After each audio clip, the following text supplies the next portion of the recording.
Since it wasn't a school night and wouldn't be again for quite some time, Oswald stayed up after Dad went to bed and watched an old Japanese monster movie, with Jinx curled up purring in his lap. Oswald had seen a lot of B-grade Japanese horror films, but this one, Zandrelix vs. Mechazandrelix, was new to him. As always, Zandrelix looked like a giant dragon thing, but Mechazandrelix reminded him of the mechanical animals he drew when he stripped them of their fur. He laughed at the movie's special effects. The train Zandrelix destroyed was clearly a toy, and at how the actors' lip movements didn't match their dubbed-in English. Somehow, though, he always found himself rooting for Zandrelix. Even though he was just a guy in a rubber suit, somehow he managed to have a lot of personality. In bed, he tried to count his blessings.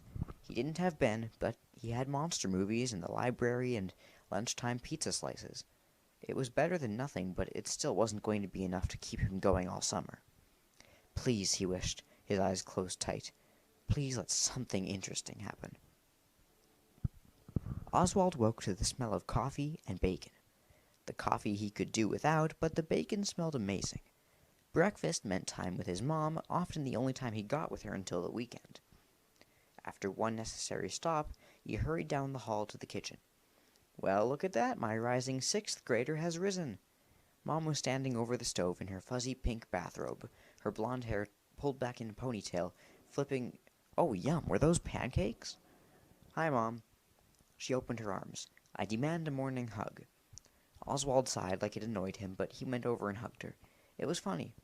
With Dad, he always said he was too old for hugs, but he never turned down his mom's open arms. Maybe it was because he didn't get to spend so much time with her during the week, while he and Dad got to spend so much time together that they sometimes got on each other's nerves.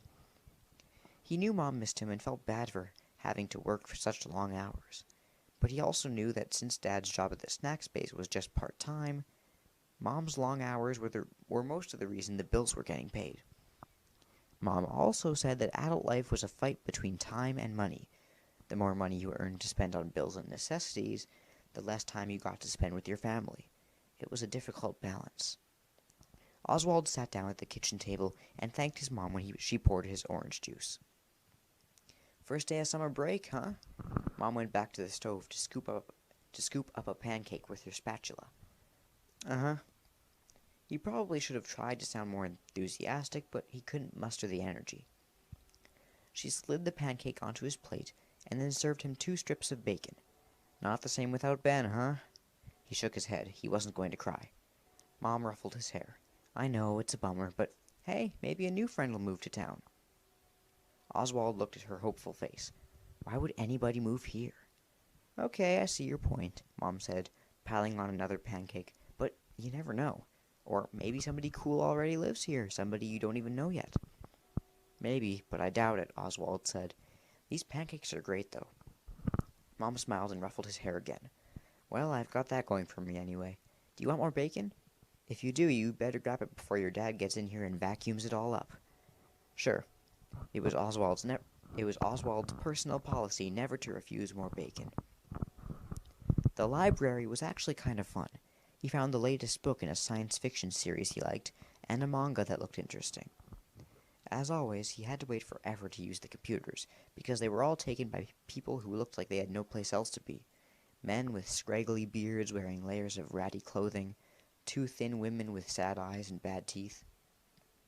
He waited his turn politely, knowing that some of these people used the library for shelter during the day, then spent the night on the streets. Jeff's pizza was as weird as he remembered. The big empty space beyond the booths and tables was like a dance floor where nobody danced. The walls were painted a pale yellow, but they must have used cheap paint or only one coat, because shapes of whatever had been on the walls before was still visible. It had probably been some kind of mural with people or animals, but now it was just a shadow behind a thin veil of yellow paint. Oswald sometimes tried to figure out what the shapes were, but they were too blobby to make out. Then there was the stage that never got used, standing empty but seemingly waiting for something. Though a feature even weirder than the stage lay in the back right corner.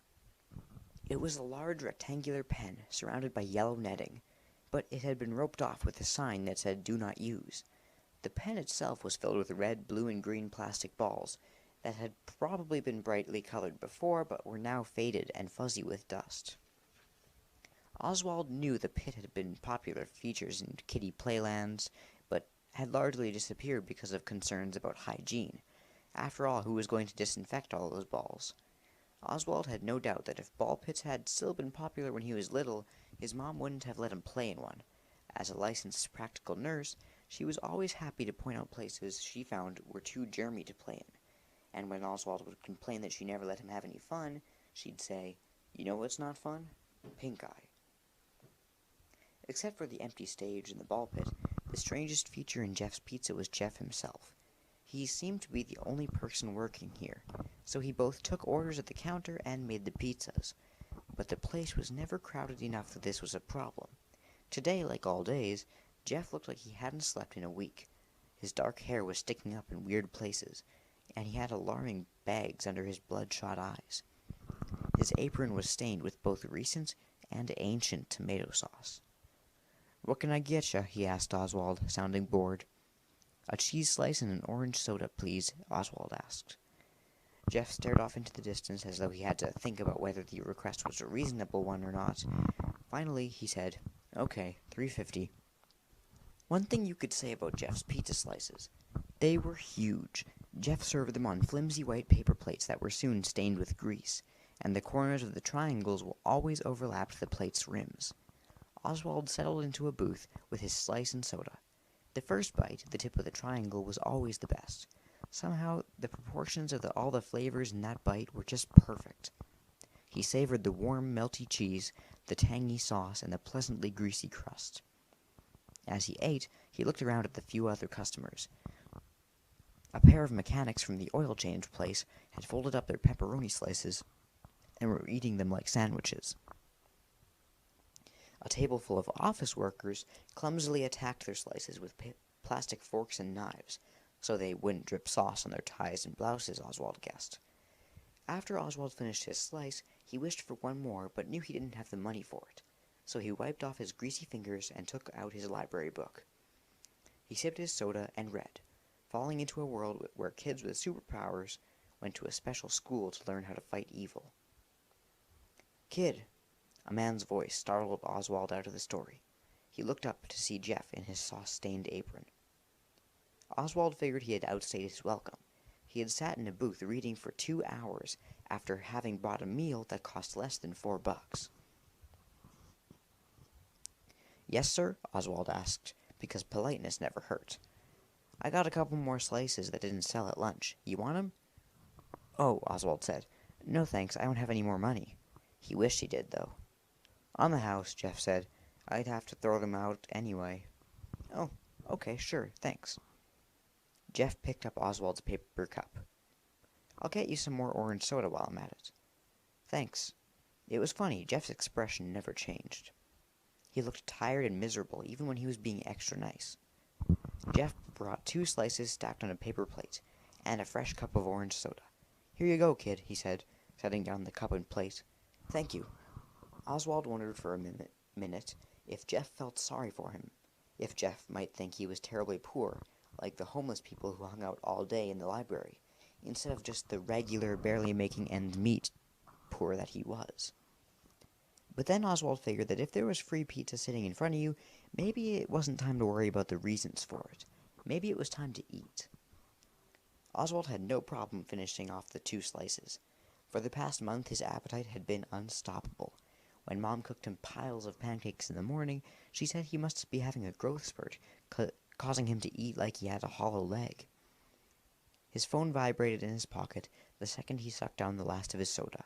He looked at his dad's text. "We'll be out front at Jeff's in 2 minutes." Perfect timing. It had been a good day.